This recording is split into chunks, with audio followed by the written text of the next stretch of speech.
Welcome to episode 9 of Norse Myths, Legends, and Folktales. My name is MyLinda Butterworth, and today we learn who are Loki's children and why Fenrir may be bound in the myth of Loki's children in the Binding of Fenrir. The mother of Sleipnir was also the father of 3 appalling children. Not content with his faithful wife, Sigyn, Loki sometimes took off for Jotunheim. The long-legged god hurried east and spent days and nights on end with the giantess Angraboda. Loki and Angraboda had 3 monstrous offspring. The eldest was the wolf Fenrir. The second was Jormungand, greatest of serpents. And the third was a daughter called Hel. Even in a crowd of 1,000 women, Hel's looks were quite likely to single her out. Her face, her neck, and the shoulders and breasts and arms and back, they were all pink. But from her hips down, every inch of Hel's skin looked decayed and greenish black. Her expression was always the same, gloomy and grim. When the gods heard that the father of lies had also fathered these children, they were filled with alarm. They discussed what to do about them at the well of Urd, and the 3 Norns gave them little encouragement. "Their mother is evil," said Urd. "But their father is worse," Verdandi said. "Expect nothing from them but the worst," said Skuld. "Expect them to harm you and endanger you. They will be in at the kill." And so the gods agreed that Loki's children must be captured. At Odin's behest, a group of gods crossed into Jotunheim by night. They burst into Angraboda's hall and gagged and bound her before she had even rubbed her eyes. And then they kidnapped her children and carried them back to Asgard. Odin was in no doubt as to what should be done with the serpent. He picked up Jormungand and hurled him into an ocean-surrounded Midgard, the world of men. He hurtled through the air, smashed through the iron face of the water, and sank to the sea bottom. And there he lived, and there he grew. Jormungand, the Midgard serpent, grew so thick and so long that he encircled the whole world and bit his own tail. Odin was just as sure what to do about the serpent's sister. He took one look at Hel and hurled her out of Asgard too. He threw her back into the midst and darkness of Niflheim, the world beneath the worlds. And as she fell, she heard Odin's decree that she should look after the dead. All those in the 9 worlds who died of illness or old age, the condition being that she should share out whatever food she had with whoever came to her. Hel made herself at home beyond the sheer rock, drop to destruction. She built huge walls around her estate. Her hall, Iultanir, home of the dead, lay within it. Behind a massive pair of gate, Hel's manservant and maidservant, Gangalati and Ganglat, moved about so slowly that it was not easy to tell whether they were moving at all. Her plate was called Hunger, and her knife Famine. Her bed was Sickbed, and the bed hangings Glimmering Misfortune. Odin thought it would be best if the gods themselves kept an eye on Fenrir. He seemed no different to any other wolf, and all the gods agreed that there would be no harm in letting him roam around the green and golden fields of Asgard. Even so, all of the gods, only Tyr, son of Odin, was brave enough to face Fenrir alone, and give him great joints, flesh and gristle and bone to keep him quiet. The gods were not slow to change their minds about Fenrir when they saw him growing larger day by day. And when Urd, Skuld, and Vanvadi renewed their warnings and said that the wolf would cause Odin's death, their alarm became far greater. They agreed that since they could not kill the wolf there and stain the sanctuary of Asgard with his evil blood, they must catch and fetter him. Then the gods made a powerful chain of iron links, and they called it Laeding.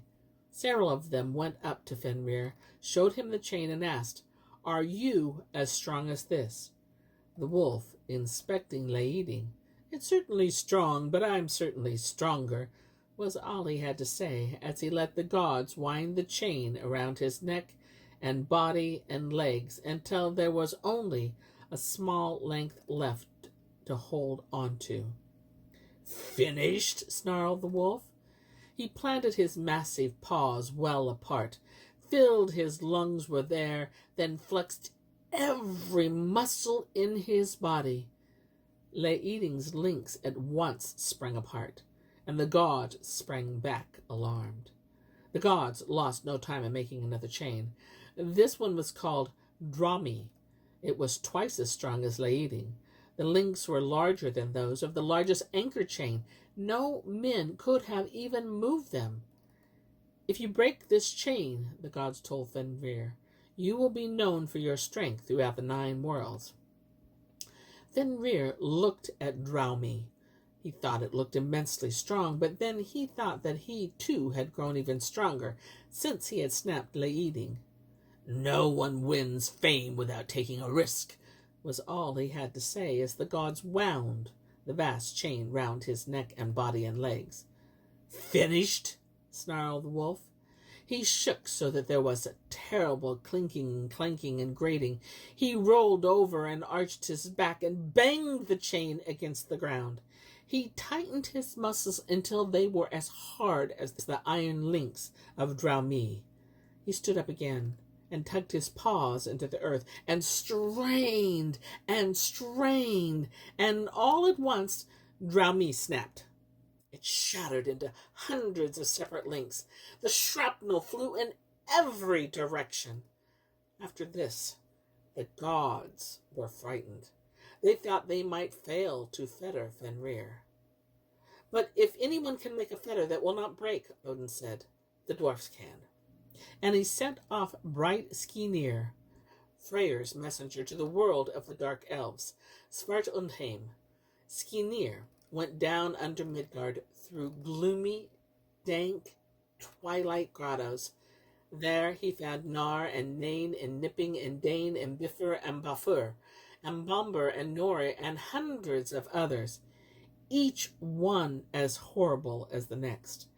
Promised them gold and more gold if they could make a fetter for Fenrir. In the gloom, the dwarfs' eyes gleamed like glowworms. They whispered and schemed and set to work. They made a fetter as smooth and supple as a silk ribbon, and they called it Sleipnir. When he returned to Asgard, Skirnir was thanked by all the gods for going on this message. "But what is it made of?" asked Odin, fingering the fetter. 6 things, said Skirnir. "The sound of a cat makes when it moves, a woman's beard, the roots of a mountain, the sinews of a bear, the breath of a fish, and a bird's spittle." The gods were both astonished and skeptical of Gleipnir's power. "If you doubt it, as I doubt it," said Skirnir, "remember the cunning of the dwarfs. After all, have you ever thought why a cat makes no noise when it moves, and why a woman has no beard? You can never prove that a mountain has no roots, but many things that seem not to exist are simply in the dwarfs' safekeeping." Then a large group of gods approached Fenrir for the 3rd time. They invited him to go with them to the island of Lyngvi in the middle of Lake Eimsvartnir. There the gods produced the silken ribbon Gleipnir. They showed it to Fenrir and challenged him to test his strength to get it. "It's a little stronger than it seems," said one. "It is well woven as the words of a good poem," said another. "But you, Fenrir, you'll be able to break it." The wolf looked at Gleipnir. "The ribbon, it's so slender," he said, "that I'd win no fame for snapping it." He eyed Gleipnir again. "If, on the other hand, Cunning and magic have gone into its making, then slender as it looks. You can keep it for yourself. I'm not having it wound around my legs." "Before this," said one god, "you've pressed apart massive iron fetters. You'll have no bother with this band." "And if by chance you're unable to break it," said another, "we'll set you free again. You can trust us." Fenrir showed his teeth, and the gods did not like the look of them. "If you're able to fetter me," he snarled, "it will be a long time before I can hope for any help from you." Fenrir prowled right around the group of gods. "I don't want to be bound with that ribbon, but neither do I want to be accused of cowardice. So while the others bind me, let one of you put his hand in my mouth as a token of your good faith." Tyr looked one by one at all the gods in that company. All the gods there looked at one another and said nothing, wondering what to do. Then Tyr slowly lifted his right arm and put his hand in Fenrir's mouth.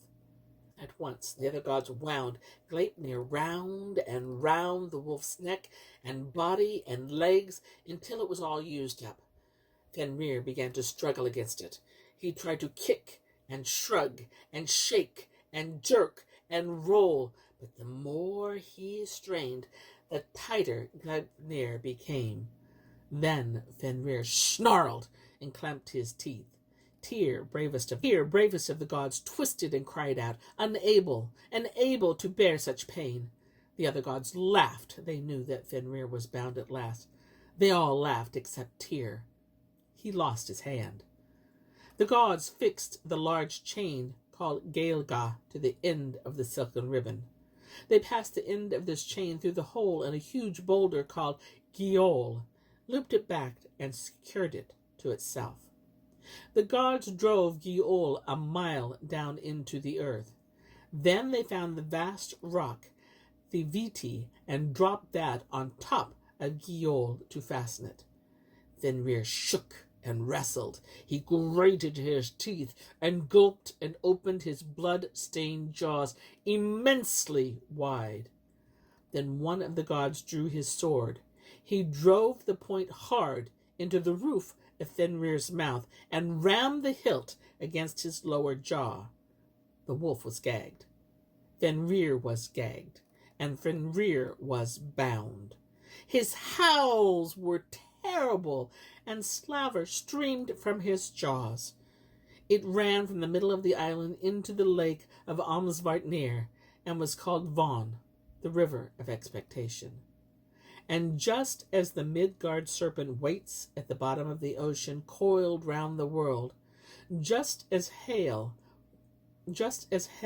waits in Niflheim, surrounded by corpses and swirling death mists, so gagged and bound on Lyngvi, Fenrir lies and waits for Ragnarok. And here is where I end my tale for today. But I'll be back with more tales. Many more tales. Until then, my friends, enjoy the journey.